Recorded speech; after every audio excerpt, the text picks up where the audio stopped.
እሺ እንደምን አላችሁ? የሚገርም ዜና ነው ይዤላችሁ የመጣሁት ስለ መካከለኛው ምስራቅ ነው። በደንብ አዳምጡኝ። ትላንትና ስለ አሊ ላርጃኒ ነግሬያችሁ ነበረ።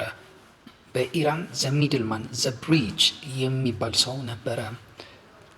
አያቶላ አሊ ኻሜኒ እሱን ሰው ሲያስቀምጡት ዋና ዓላማቸው ከራሻና ከቻይና ጋር ብቻ ሳይሆን ከምዕራባውያንም ጋር ለምን አንገናኝም፣ ሰላም የሚፈልጉ ከሆነ ይህንን የሰላም ሰው ለምን አናስቀምጥላቸውም በሚል በሀገራቸው አንቱ የተባለ አዋቂ ምርጥ ዲፕሎማትን መርጠው ነው ያስቀመጡት።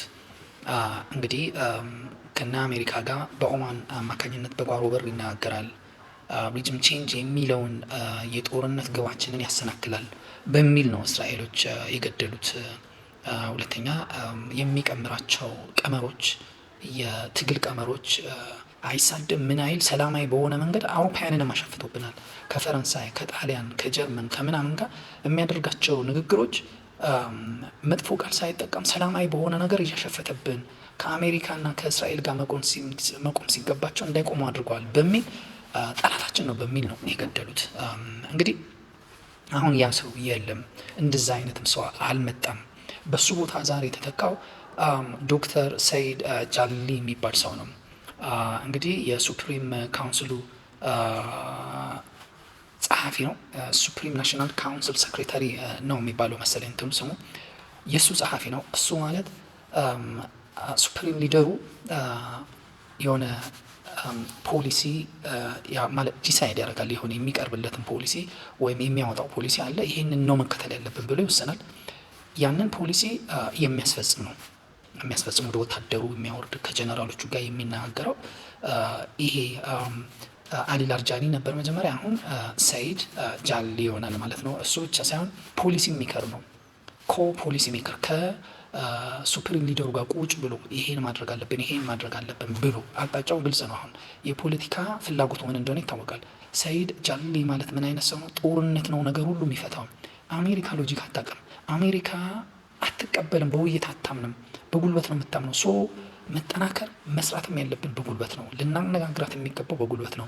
አይንን በአይን ጥርስን በጥርስ ነው መሆን ያለበት ብሎ የሚያምን ሰው ነው። ለዛም ነው ወደዚህ ያመጡት። ሰው ሰላም አልፈለጋችሁም ከገደላችሁት ያው ይሄ ያለላችሁ ማለት ነው። ፑቲንም የተነደደው ማለት ነው። ፑቲን በጣም የሚያከብረው የሚወደው ሰው ነበረ። ከሱ ጋርም ግንኙነት መኖር አለብን፣ ከምስራቁም ከምዕራቡም ጋር መገናኘት አለብን የሚያም ሶፍት እንትን ያለው ማለት ነው። ቶን ያለው የፖለቲካ ቶኑ ሶፍት ነው።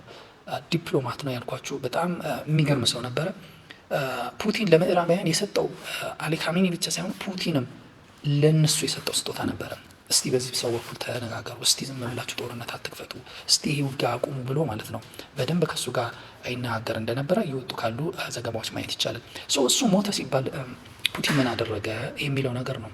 ትላንት እንደነገርኳችሁ የምድር ጦሩን ወታደሩን ይዞ ገባ ባልላችሁም ይሄ ኤር ዲፌንስ አለ የሚባል ነገር በሙሉ ነው ወደ ኢራን ይዞ የገባው። አሁን ዛሬ እስቲ ግቡና እስቲ አልጀዚራ ምን የኢራን አየር ክልል ተደፍሮ እነ አሜሪካ እነ እስራኤል ደበደቡ የሚላለ ዛሬ የለም። ሊደበደቡ ይችላሉ እኮ ሊገቡ ይችላሉ፣ ግን ይመታሉ።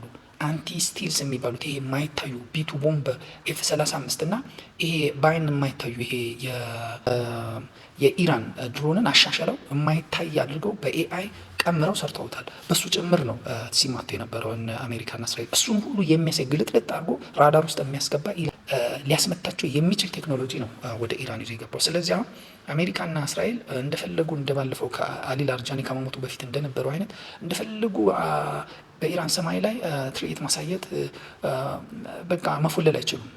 አንዴ ከተመቱ ሲመቱ ያ አውሮፕላን አይደለም ያ ውድ የሆነ በጣም ረቂቅ የሆነ አውሮፕላናቸው ብቻ አይደለም የሚመታው፣ ቴክኖሎጂያቸውን ይወሰዳል። ይፈራሉ። ሊገቡ ይችላሉ፣ ፔኔትሬት ሊያደርጉ ይችላሉ፣ በት ይፈራሉ። በቃ አሁን ይታያሉ፣ ይመታሉ። የቻይና እንደዚሁ ቴክኖሎጂ ገብቷል በደንብ ማለት ነው።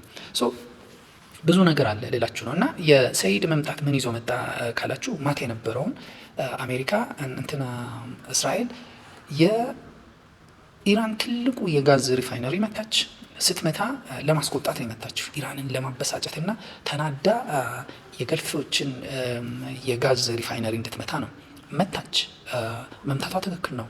እንዲበሳጩና እንዲናደዱ ነው እነሱ ምን እናድርግ ብለው። ከዛስ አሜሪካና እስራኤል እግረኛ ጦራችን በእናንተ በኩል ይግባ፣ ይሄ እነ ካርገን የተለያዩ ደሴቶች ሆርሙዝን ምናምን መያዝ እንፈልጋለን እያሉ ነው። እና በዚህ ሳምንት ወይ በሚቀጥለው ሳምንት አነስተኛ ኦፕሬሽን ማድረግ አለብን ብለው ካሰቡ ድንበራቸውን እንዲፈቅዱላቸው ተናደው ማለት ነው። ለዛም ነው አሁን ትራምፕ እኔ እኮ አላቅም ምንድን እንዳደረገች ተናዳ ነው ይህን የፈጸመች ይላል እንጂ አብረው ተነጋግረው በሴራ በተንኮል ነው ይህንን ነገር የፈጸሙት እንጂ በኢራን ላይ ይህን አለ የሚባል ትልቅ አይደለም ውድመቱ የደረሰው።